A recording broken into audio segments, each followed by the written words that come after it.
Bonjour chers téléspectateurs de TV Liberté et bienvenue dans Politique et économie. Alors, en fait de politique et d'économie aujourd'hui, nous allons parler d'un livre, La kleptocratie française. Ce livre, son auteur c'est Héloïse Benamou. Bonjour Héloïse Benamou, merci de venir nous entretenir de ce formidable sujet. Je dirais que ce bouquin, c'est de la dynamite. Oui. C'est de la dynamite et il est particulièrement explosif. Vous allez en 250 pages à peu près, Oui, 270. 270, démontrer comment les dépôts bancaires, les cotisations sociales, ce qui est beaucoup plus grave. Pour les dépôts bancaires, on avait une petite idée déjà. Mais pour les cotisations sociales, les avantages sociaux des Français sont massivement volés par les banques avec la complicité absolue des politiques.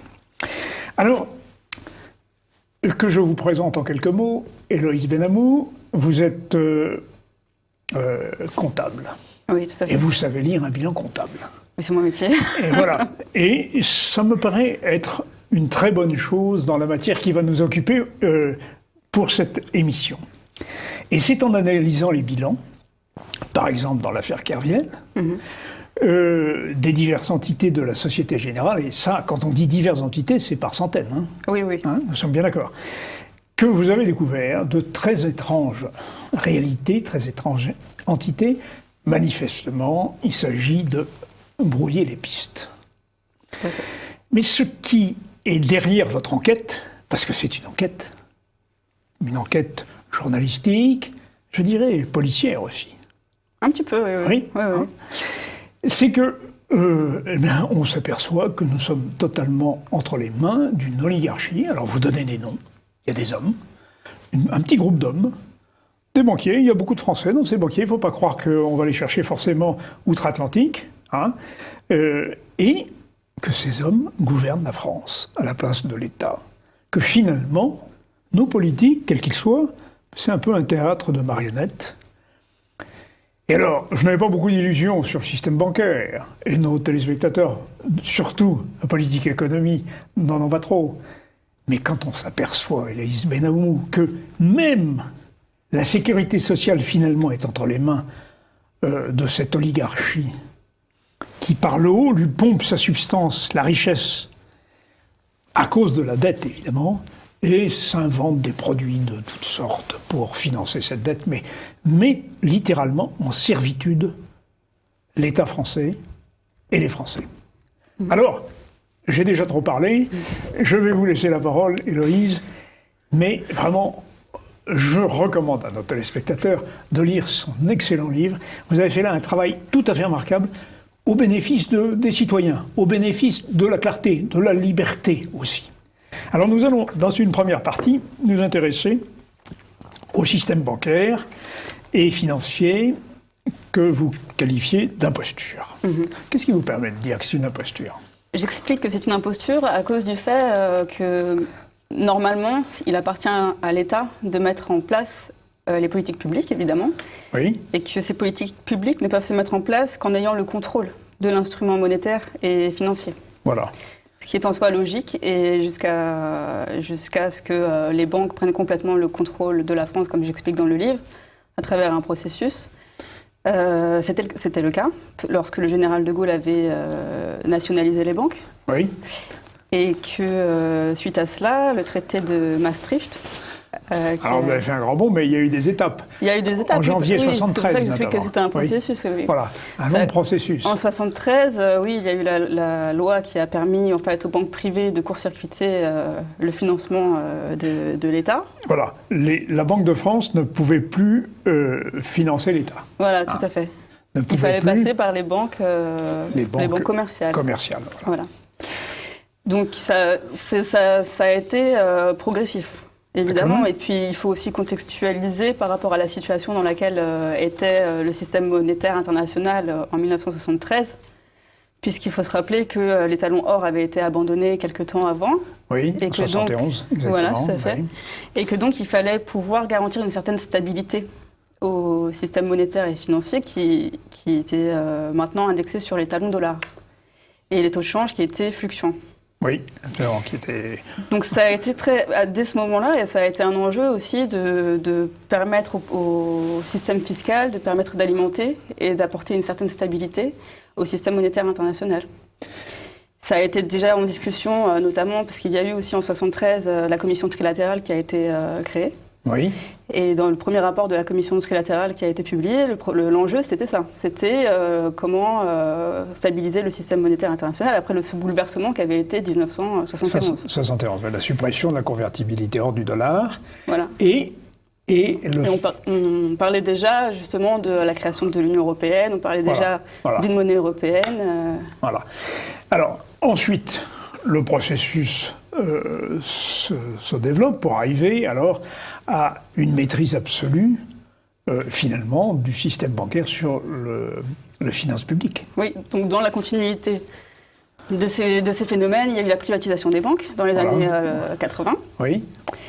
Donc elles ont été libérées du contrôle public. Oui. Et puis en 92, le traité de Maastricht qui a été anticonstitutionnel et qui a été ratifié finalement.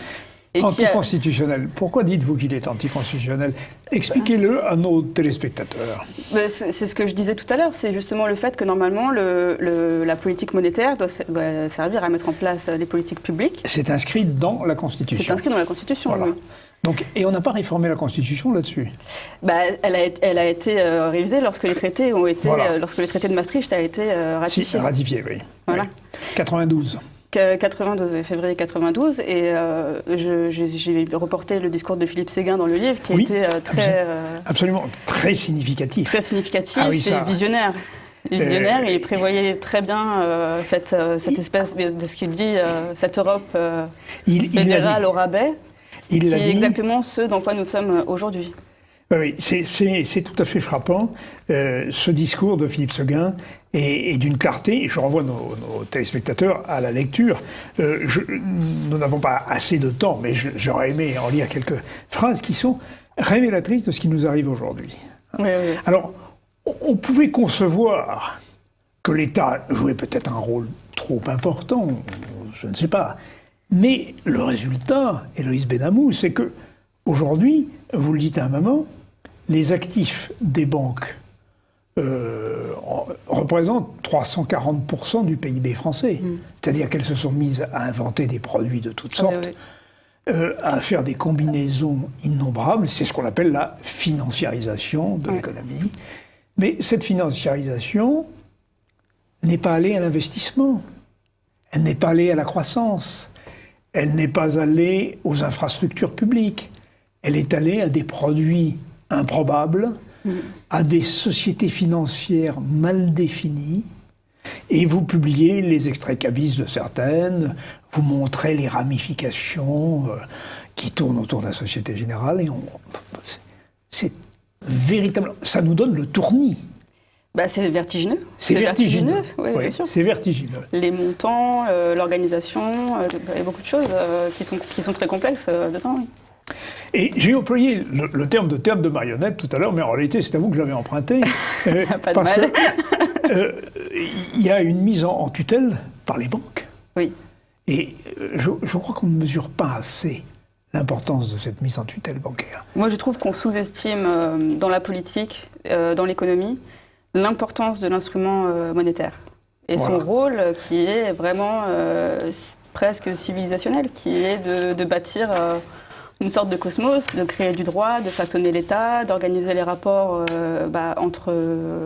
entre les citoyens, la répartition des ressources, de créer de la pauvreté ou de la richesse par rapport à la manière dont elle circule dans l'économie. Et oui, je trouve que le rôle de l'instrument monétaire est décisif. Oui. Et vous citez au début de votre livre un économiste que, pour ma part, j'aime beaucoup, c'est Joseph Alois Schumpeter. Dans sa théorie de la monnaie et de la banque, l'essence de la monnaie, il dit, mais vous avez bien fait, c'est ce que vous venez de nous dire, l'état du système monétaire est un symptôme de l'état général du peuple. Eh bien, nous y sommes. Nous y sommes, et nous sommes malades. Voilà, et le symptôme général du peuple, c'est en effet la pathologie. Et cette pathologie, elle est liée à la financiarisation. Je ne connais pas d'auteur qui ait fait une enquête aussi poussée ou aussi approfondie que la vôtre. Merci beaucoup. Je dois dire que nos téléspectateurs vont côtoyer des abîmes, hein, vont côtoyer des précipices. Hein, parce que c'est la même chose au moment de la décolonisation. Les banques africaines sont en réalité des banques tenues. Et là, la France a un rôle très important. Hein. Elle tient les banques africaines, donc elle tient les États africains. La France, oui, mais bon, il faut faire la part des choses. Oui, il faut faire la part des choses quand même entre le pouvoir politique qui peut être en place à un instant et puis les banques qui, elles, sont là depuis très longtemps. Et même si les conseils d'administration peuvent changer, leur politique reste la même. Et même s'il peut y avoir des décisions politiques de décolonisation, c'est pas pour ça que les intérêts financiers et commerciaux dans ces pays-là... Donc on avait la France-Afrique, on a la Banque-Afrique maintenant. La Banque-Afrique. Si je puis dire. N'est-ce pas ? Oui, c'est ce que vous démontrez d'ailleurs. Je parle beaucoup de l'Afrique, oui, mais c'est le cas aussi en Amérique du Sud et puis un peu partout dans le monde. Oui. Alors l'Amérique du Sud, mais la situation de l'Afrique est très, très inquiétante, hein, parce qu'il y a des États où, par exemple, le budget peut allouer, par exemple, à l'éducation ou à la santé peut-être de 6 ou 8%, alors que dans le même temps, à cause de l'endettement qu'ils subissent, peut être le remboursement de la dette, donc dans le budget de l'État, représente entre la moitié et les 3/4 du budget de l'État, ce qui les empêche complètement de se développer. Et vous savez que derrière le ministre des Finances de tel pays africain, il y a généralement, jusqu'à ces dernières années au moins, un haut fonctionnaire de Bercy. Oui. C'est lui qui rédige le budget, qui met en forme le projet de budget. Le ministre africain n'est là que pour en parler. Mais est-ce que ce n'est pas la même chose en France ? Ah si, je l'explique, je pense assez clairement dans le livre. Pour moi, les États aujourd'hui sont simplement des filiales de ce capitalisme financier international. Et puis on a un peu à la tête de nos États des sortes de prestataires de services qui sont là pour 5 ans, choisis par eux, par la finance, et puis qui mettent en place des politiques publiques dans l'intérêt des banques. Choisis par la finance, mais non, ils sont choisis par le peuple, voyons. Ils sont choisis par le peuple. Mais enfin, on les leur propose à travers des médias, et c'est comme ça que ça s'organise en tout cas aujourd'hui. Ce sont toujours les mêmes. Il y a une chaîne de filtration des représentants qui fait qu'au final, ils sont ceux que les banques souhaitent. Oui. On le voit même actuellement. Je pense qu'on voit bien que là, la route est en train de s'ouvrir pour Emmanuel Macron. Et puis, est-ce que, quel que soit le parti, la politique de la France pourra changer ? Je ne crois pas, non. Alors, c'est une question que je vous poserai lorsqu'on aura bien exploré tous les arcanes de votre livre. Mais nous allons faire une pause et aborder, alors après donc avoir fait cet aperçu rapide sur le problème bancaire et monétaire, nous allons rentrer alors dans le vif du sujet, avec notamment le problème de la justice qui est aveugle sur les banques, et autour de l'affaire Kerviel et de la Société Générale, en réalité, une symptomatique générale du pouvoir des banques.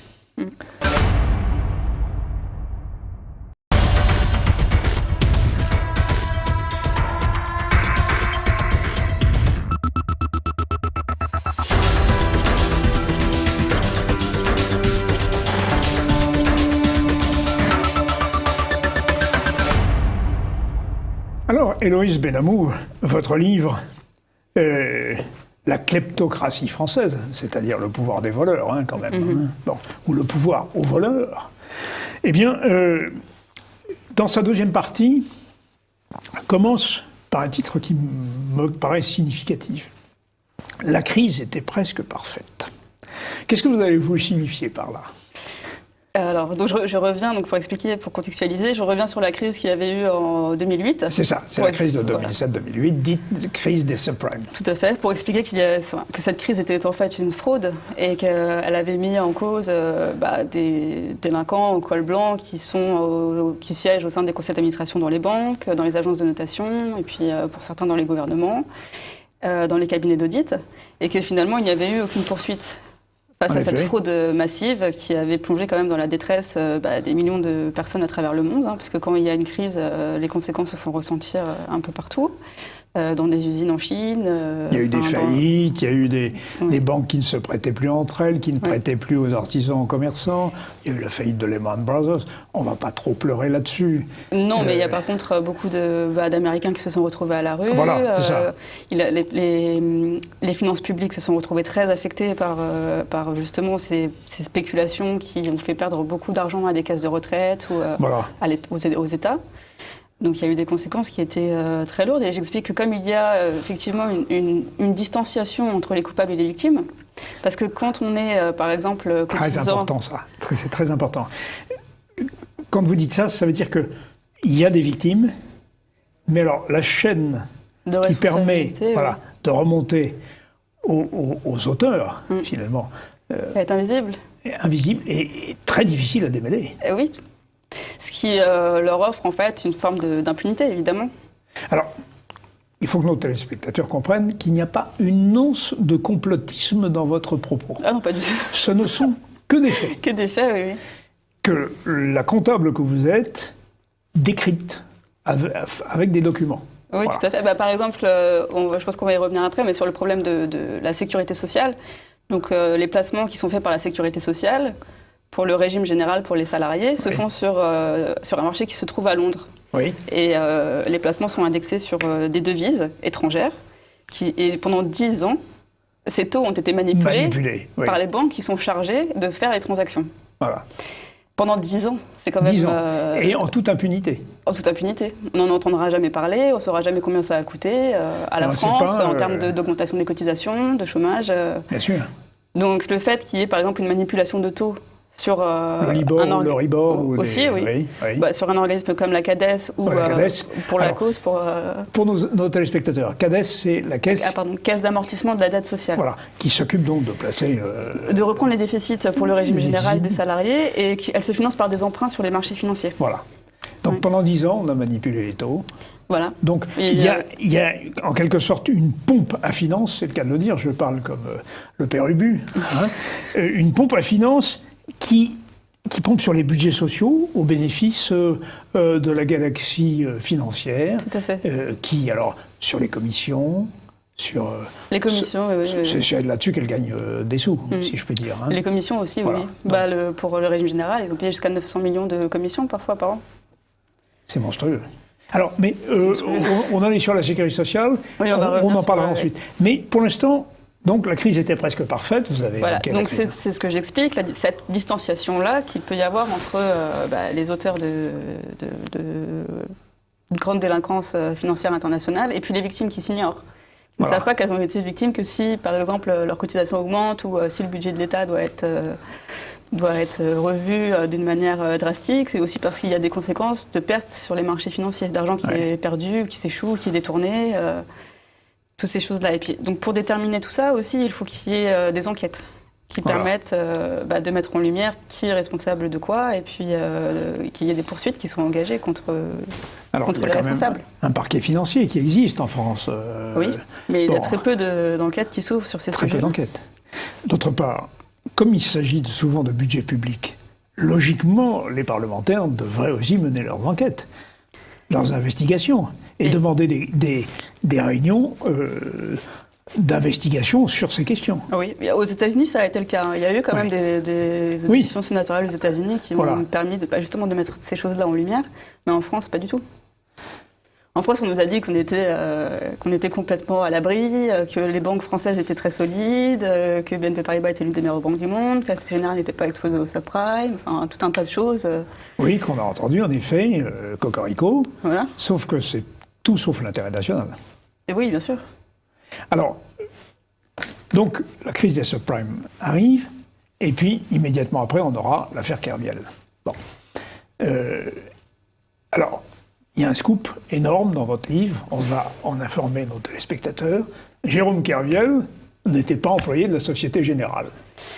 Oui, ce que j'explique, c'est la manière dont sont organisées ce qu'on appelle les banques, mais qui sont en fait des groupes de sociétés, des groupements de sociétés. Des holdings ou des... Des holdings, on peut appeler ça des holdings, oui. La plupart du temps, oui. Donc, qui ont des centaines et des centaines de filiales, et que les relations entre toutes les sociétés dans ce genre de groupe sont complexes. Du fait qu'il y a des actionnaires qui peuvent être en commun avec d'autres banques, du fait que des personnes qui travaillent pour le groupe peuvent peuvent exercer leur activité professionnelle dans le même établissement que des personnes qui ne travaillent pas pour la même société, qu'une partie de la gestion peut être externalisée, de beaucoup de choses. Et puis le fait aussi qu'ils cherchent à verrouiller le pouvoir fait qu'on retrouve souvent au conseil d'administration des personnes qui ont de multiples mandats dans ces sociétés. Et tout ça, c'est légal ? C'est légal. C'est légal ? C'est légal. Bon. Et à chaque fois, bien sûr, jetons de présence. Jetons de présence. D'accord. Ouais. Bon, le fait de créer des sociétés écrans pour toucher des jetons de présence, c'est autre chose. Bon. C'est pas légal. Alors, vous publiez les extraits CABIS de ces entreprises, enfin, oui. quand vous pouvez mettre dessus, la main dessus, mais c'est invraisemblable. Alors, il y a la holding Société Générale Asset Management, qui s'est particulièrement illustrée, c'est la SGAM. Donc, Société Générale Asset Management, filiale de Global Investment Management and Services, filiale de GIMS. Nos téléspectateurs, on va leur épargner quand même tous ces acronymes, oui. Mais qui regroupe des sociétés contribuant au métier du titre, à la gestion de fortune et à la gestion d'actifs. Bon, alors, Kerviel, il est embauché par qui, employé par qui ? On ne sait toujours pas. Ce qui se passe dans ces sociétés-là, c'est qu'elles font ce qu'on appelle de la mise à disposition du personnel. Oui. Donc il y a des rapports aux comptes, le rapport spécial des commissaires aux comptes qui en atteste. Maintenant, pour savoir, donc en fait la filiale paye après à la maison mère cette prestation. Oui. C'est possible qu'il soit employé de la Société Générale, mais qu'il soit mis à disposition dans une filiale. D'accord. Et à ce moment-là, la filiale s'acquitte d'une facture auprès de la maison mère. D'accord. Pour cette prestation, c'est comme ça que ça s'organise. Alors, mais ces sociétés sont, pour la plupart du temps, domiciliées au Delaware, n'est-ce pas ? Il y en a une. Non, sinon elles peuvent même être domiciliées en France, oui. En France, à la même adresse. Hein. Ah oui, à la même adresse. Ah oui. Le Delaware est un paradis fiscal, par contre. Oui. Oui, on en avait parlé dans une précédente émission. Oui, et la société qu'il y a là-bas fait de la gestion de fonds pour institutionnels. Pour institutionnels, c'est-à-dire pour des services publics, enfin des entreprises publiques. C'est ça ? Nous sommes bien d'accord. Oui. Gestion de fonds. Oui. Donc, oui.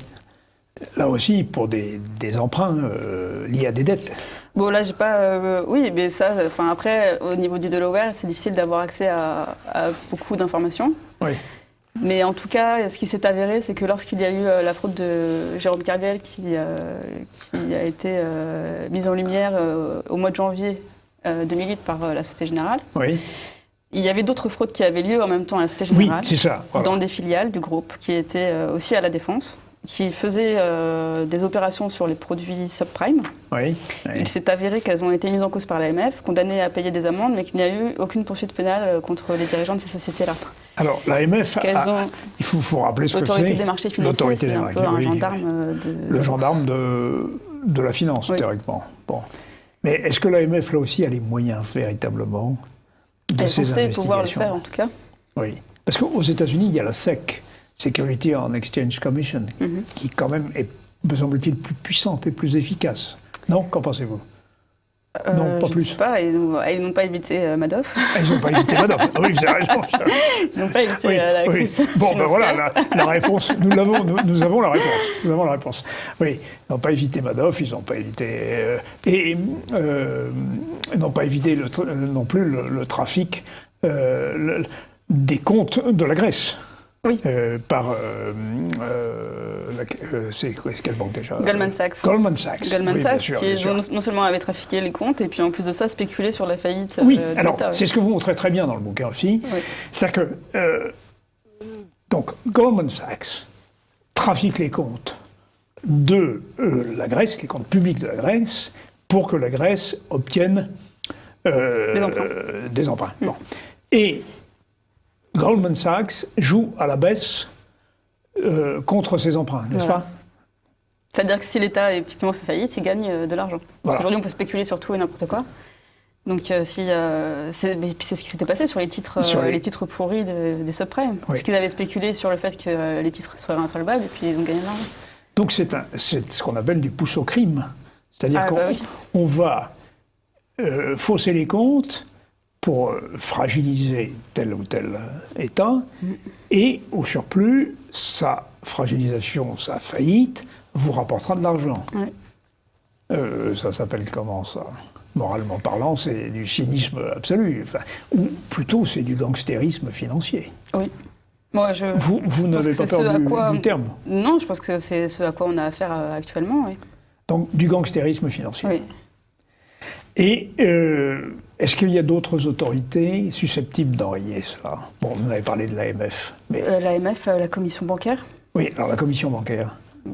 J'ai expliqué que la commission bancaire avait, dans le cadre de la Société Générale, infligé une amende. Oui. Et puis, finalement, l'État, après, a donné 2,2 milliards d'euros à la Société Générale. Oui, c'est ça. La sanction infligée a été d'1 500 000 euros, c'est ça? Et 3 ans après, par l'AMF. Or, pendant ce temps-là, on a donné à la Société Générale 2,2 milliards. 2,2 milliards. Voilà. Donc ça laisse perplexe quand même, en termes de sanctions dissuasives. Oui, et surtout que ces 2,2 milliards, sauf erreur, venaient des impôts. Oui. C'est de l'argent public. Tout à fait. Est-ce qu'on a entendu un député se gendarmer contre cette affaire? Voilà, actuellement, il y a pas mal de politiques qui sont en train de discuter de ce sujet-là. Je crois que c'est en train d'être étudié pour savoir si la Société Générale doit ou non rembourser cet argent. Oui. Mais bon, c'était quand même, là on est en 2017. Donc c'est pour ça aussi, c'est que c'est très long. Oui. Lorsqu'il y a des procédures devant les tribunaux ou avec ces instances de régulation, les procédures sont très longues. Alors, au total, la Société Générale, dites-vous, avait perdu 4 milliards d'un côté sur les subprimes et la manipulation de Jérôme Kerviel était de 4,1. Oui, donc pour revenir sur ça, c'est que ce qui s'est passé dans les filiales, c'est que les sociétés avaient été condamnées parce que d'une part, il y avait des déficiences entre les systèmes de contrôle, oui. Parce que les personnes qui en étaient chargées étaient les mêmes que ceux qui étaient à la tête de ces sociétés-là, de la direction. Juge et partie, donc. Exactement, voilà. Oui. C'est fâcheux. C'est fâcheux ou rentable. Oui, ça dépend de quel point de vue on se place. Et puis, donc quand ils se sont rendus compte qu'il y avait la crise de liquidité qui était en train de se propager dans ces sociétés-là, ils ont revendu les titres à la Société Générale en les survalorisant. Donc, ce qui a engagé un préjudice certain pour la Société Générale. Puisqu'ils savaient que les titres étaient mauvais, ils les ont cédés à la Société Générale en les survalorisant. Ouais. Enfin. Et puis, encore une fois, aucun de ces dirigeants-là n'a été. Aucune procédure pénale n'a eu lieu pour déterminer le préjudice causé à la société française, sauf que, en ce moment, nous sommes en train, avec Héloïse Benamou, de mesurer, d'essayer de comprendre le formidable préjudice porté à toute la société française. Alors nous allons faire une pause et nous allons continuer d'explorer les arcanes de la finance gangstérisée. Non, mondialisée, pardon.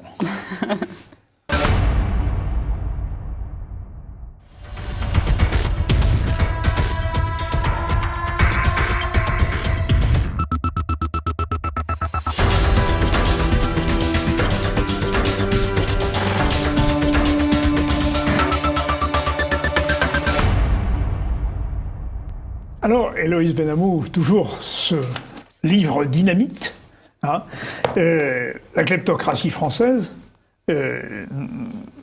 c'est pas très agréable de découvrir que nous sommes volés, vous et moi, et nos téléspectateurs vont s'apercevoir aussi qu'ils sont pillés, mis au pillage par ce système.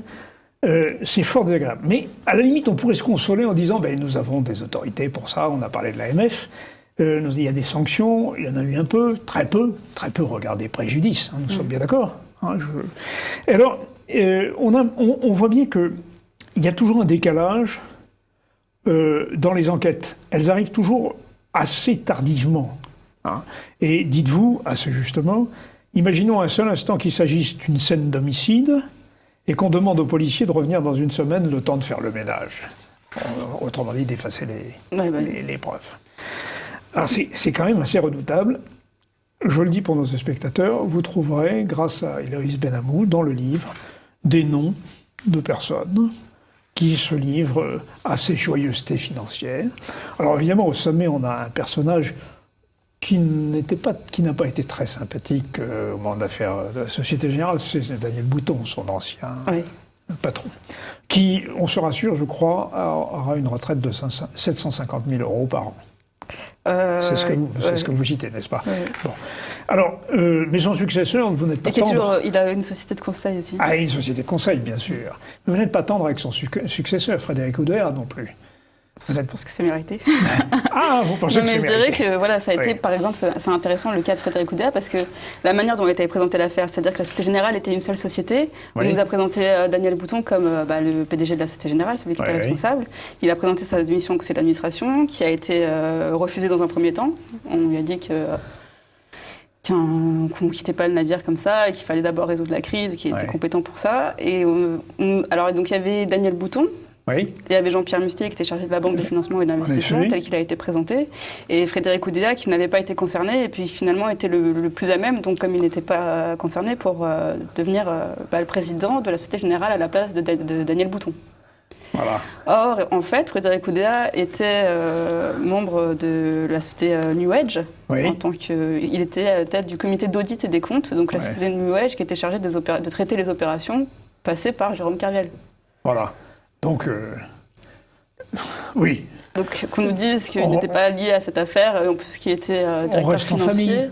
On est resté en famille, quoi. Oui, voilà. Sauf qu'il y avait peut-être même, du délit d'initié, non? Pour Jean-Pierre Mustier, oui. Oui, c'est ça. Et puis pour Robert Day aussi, ils avaient vendu leurs actions... Juste avant. Juste avant. Oui, parce qu'ils avaient flairé le danger. Oui. Donc ça, c'est du délit d'initié caractérisé. Il y a eu des poursuites pour ça. Alors, les poursuites, est-ce qu'elles ont donné quelque chose, ces poursuites? Il y a eu des condamnations pour Jean-Pierre Mustier, mais je crois qu'il a fait appel. D'accord. Et il a remboursé la totalité de ce qu'il avait gagné? Non. Les amendes étaient un petit peu plus modestes. Elles étaient assez modestes, oui. C'est en effet ce que vous dites. Mais dans l'autorité des marchés financiers, vous avez quand même des gens de valeur. Je pense à Martine Rachmadou, par exemple, que vous citez, qui est conseiller référendaire à la Cour de cassation, vice-président. Qui est maintenant présidente de la Cour de justice de la République, qui a jugé Christine Lagarde, responsable et pas coupable. Christine Lagarde, qui était à l'époque de l'affaire Kerviel, ministre de l'économie ou du budget. Et qui est la femme de Patrice Rachmadou, qui est le président de la Caisse d'amortissement de la dette sociale. Alors, là, c'est quand même un petit peu gênant. Non? Alors, la CADES, donc Caisse d'amortissement de la dette sociale, c'est les dettes de la sécurité sociale, c'est le financement du déficit de la sécurité sociale, nous l'avons dit tout à l'heure. Alors, évidemment, ça permet d'être près des sources de financement. Ces proximités révèlent surtout l'image d'une oligarchie. Oui, qui se protège. Qui se protège. Qui se protège. Qui s'informe, qui se protège, mais qui a un pouvoir assez conséquent de dissimulation quand même.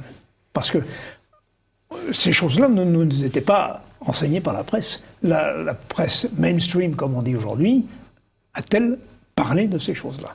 Est-ce que vous connaissez quelques journaux qui ont dit ce que vous dites? Pas beaucoup. Pas beaucoup. Très peu. Alors, évidemment, nous arrivons... vous avez parlé de la CADES, et là, je pense que c'est la partie peut-être la plus attristante, si je puis dire, des découvertes qu'on fait en votre compagnie, c'est que tous les budgets sociaux sont ponctionnés par le haut, au nom de la dette, au nom de la gestion de la dette, pour entrer dans la sphère de la finance, et que finalement, il y a, chaque fois que nous payons nos cotisations sociales, eh bien, nous contribuons à la prospérité de cette finance-là. Oui. Alors, on savait que déjà, quand on payait des impôts, on participait à la prospérité de la sphère financière. Le processus, c'est le même. Mais le même, voilà. Oui. Mais c'est le social, là, c'est dramatique. Oui, que ce soit, je pense, pour ce qui est du domaine fiscal ou pour la dette sociale, c'est dramatique dans les deux cas. Après, ce qui est très inquiétant s'agissant de la sécurité sociale, c'est qu'à terme, ça va conduire à la faillite de ce système de protection sociale, qui est déjà dans un état... extrêmement difficile, extrêmement grave. Oui.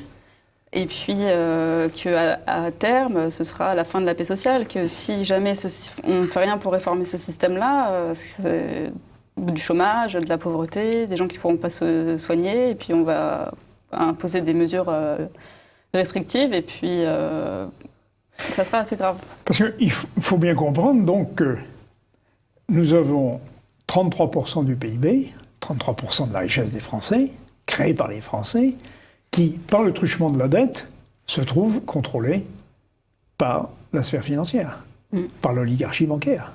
Bon, nous l'avons dit sous d'autres formes, mais dit ainsi 33% du PIB. Alors évidemment, la dette, c'est pas 33% du PIB, mais enfin, malgré tout, c'est... non, la dette contrôlée. Non, la dette de la sécurité sociale. Parce que la dette globale, c'est 100% du PIB. Non, mais ce que je veux dire, c'est que cette richesse est directement à la merci de la sphère bancaire et financière. Ça, c'est catastrophique. Alors, mais question encore que nos téléspectateurs aimeraient vous poser, mais que fait la police? Enfin, bon. Alors, s'agissant de la caisse d'amortissement de la dette sociale, il n'y a absolument aucun contrôle dessus, ni par des commissaires aux comptes, ni par la Cour des comptes. On estime à peu près 260 milliards d'euros le montant des emprunts qu'il y a dedans. Oui. Mais comme il n'y a aucun contrôle, on ne sait pas vraiment à quoi correspondent ces emprunts, qui prêtent, qui sont les prêteurs. Et, oui, il y a un secret sur les prêteurs en général. Mais alors c'est une disposition légale, n'est-ce pas? Oui, oui. Oui. Quelles sont les motivations de ce secret? Il faudrait demander aux personnes qui ont acté le fait qu'on n'ait pas le droit de savoir, mais enfin, je ne sais pas, peut-être qu'il y a des... Il peut y avoir des choses illégales, il peut y avoir des placements dans des paradis fiscaux, il peut y avoir peut-être du blanchiment, il peut y avoir... il y a beaucoup de choses qui sont possibles, mais... Parce que, comment dire, le secret, un secret qui est dévoilé, c'est que 66% de la dette française appartient à des groupes étrangers. Oui. N'est pas possédé par les Français. Oui, mais on n'a pas emprunté aux Français. Les Français ne possèdent que 33% de leur dette globale. Oui, de toute façon, ça met aussi en lumière le fait que tout ceci est mondialisé et que ce qui empêche cette redistribution dont je parlais au début de la richesse entre les Français et le fait que cette masse monétaire, au lieu d'être redistribuée pour permettre de la productivité ou de la croissance... circuler. Elle s'échappe sur les marchés financiers et puis elle bénéficie à une minorité. Et c'est pour ça qu'au niveau international, on assiste à des disparités entre une minorité qui détient la moitié des richesses mondiales et puis la majorité qui... Il y a une énorme fuite dans le circuit. Oui, et puis qui crée de la paupérisation. Oui. Alors, vous avez des formules évidemment assez heureuses. Vous n'êtes pas journaliste de formation, mais vous avez le sens de la formule journalistique. Par exemple, vous faites un petit tableau conclusif de l'affaire Kerviel, dénouement de l'affaire, ils vécurent heureux et gagnèrent beaucoup d'argent. Et à côté de ça, vous allez vous interroger sur le commandant de police chargé de l'enquête accuse la Société Générale d'avoir totalement manipulé son dossier. Du jamais vu dans l'histoire de la brigade financière, mais donc la Société Générale savait tout cela, bien sûr. Bon, elle ne pouvait pas ne pas savoir. Hein, bon. Même si elle ne savait pas, ça ne l'exonère pas de sa responsabilité, en tout cas. Bien sûr. Alors, nous étions sur l'insécurité sociale, puisque c'est le titre que vous utilisez. Hein. Il y aurait énormément de choses encore à dire. Vous publiez beaucoup de documents que nos téléspectateurs consulteront avec beaucoup d'intérêt, mais il y a une partie du dispositif social qui est particulièrement sensible, c'est le fameux RSI. Oui.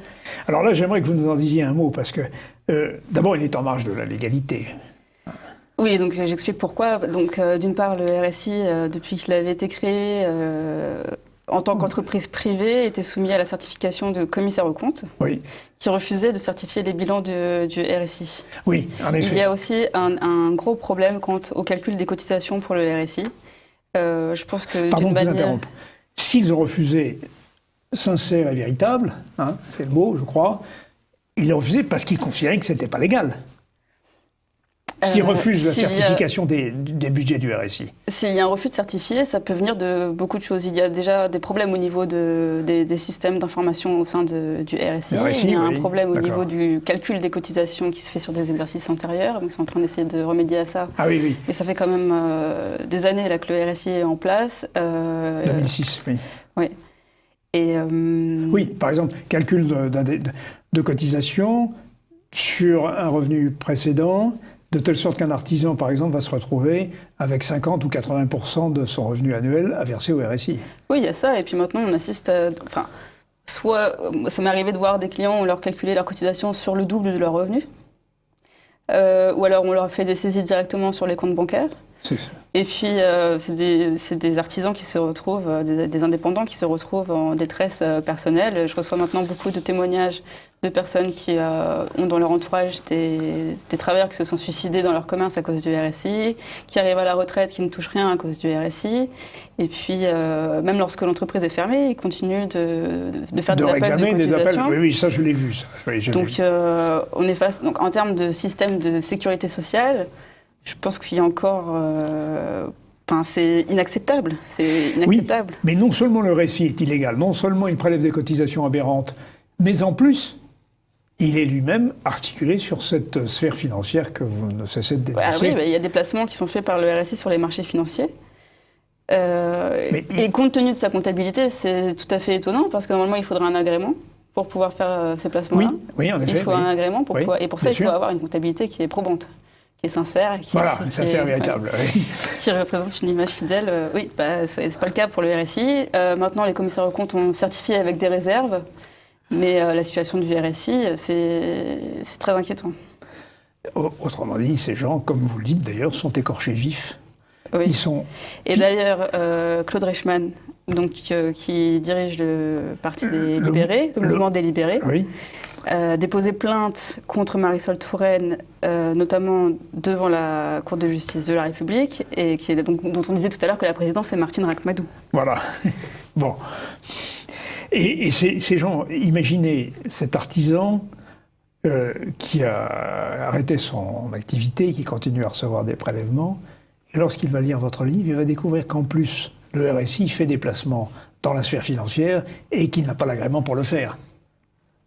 Et on s'étonne parfois qu'il n'y ait pas plus de révolte en France. À moins qu'elle couve. Qui sait ? Je pense qu'elle couvre. Je pense qu'il y a quand même des mouvements qui sont en train de s'organiser, de se mettre en place. Oui. Les Français se rendent compte qu'on les vole. De toute façon, même s'ils ne connaissent pas complètement les rouages par lesquels ce mécanisme s'opère, on se rend bien compte qu'il y a une paupérisation. Et puis, par exemple, quelqu'un comme... quand on a un ministre des Finances comme Jérôme Cahuzac qui fait de l'évasion fiscale, oui, c'est symptomatique, en fait, de tout ça. Oui, mais paradoxalement, l'affaire Cahuzac a masqué la réalité de cette nébuleuse. C'est sûr qu'il y a beaucoup d'autres choses derrière l'affaire Cahuzac. Parce que Cahuzac, finalement, c'était une personne. En plus, son métier n'était pas d'être dans la finance. Il était plutôt dans le capillaire. Oui. J'aurais pu être un de ses clients, d'ailleurs. Vous pouvez m'enlever aussi. Mais en réalité, c'est un peu l'arbre qui cache la forêt. Parce que ce petit monde de la nébuleuse financière, il passe à travers les gouttes, si je puis dire. Oui, il avait été très drôle, Jérôme Cahuzac, parce qu'il disait les droits dans les yeux, qu'il n'avait pas menti. Et puis finalement, quand il s'est avéré qu'il avait menti, parce qu'on a découvert le poteau rose, il avait dit est-ce qu'il vaut mieux mentir en parlant de François Hollande, est-ce qu'il vaut mieux mentir devant 577 représentants de l'État sur un compte en Suisse, ou mentir devant les Français sur le véritable état, la véritable situation économique du pays? Oui, c'était en effet la réponse du berger à la bergère et la réponse du ministre à son président. Nous n'épiloguerons pas sur ce président qui est en situation d'abdication ou quasi-abdication et qui va à la pêche. Alors, il est temps de clore cet entretien. Je dis à nos téléspectateurs, chers téléspectateurs, croyez bien que nous pourrions utiliser encore 1 heure entière. Nous n'aurions pas épuisé la richesse du sujet du livre d'Héloïse Benhamou. Alors, Héloïse Benhamou, une conclusion ? Peut-être pas, en citant quelques grands textes que vous avez, dont vous illustrez votre livre. Je reviens au début. Finalement, chaque Français qui paye l'impôt sur le revenu ne paye que les intérêts de la dette à ses créanciers et non le capital qui lui reste entièrement à rembourser. C'est pour les jours, les mois et les années qui viennent. C'est pas évidemment très, très optimiste. Et votre livre a le mérite de nous mettre... D'être honnête. Voilà, c'est ça, en face des faits. Merci beaucoup de nous avoir éclairé, Héloïse Benamou. Kleptocratie française, comment les dépôts bancaires, cotisations sociales et avantages sociaux des Français sont massivement volés par les banques avec la complicité absolue des politiques. Un livre vraiment à lire. Merci. Merci, Héloïse Benamou.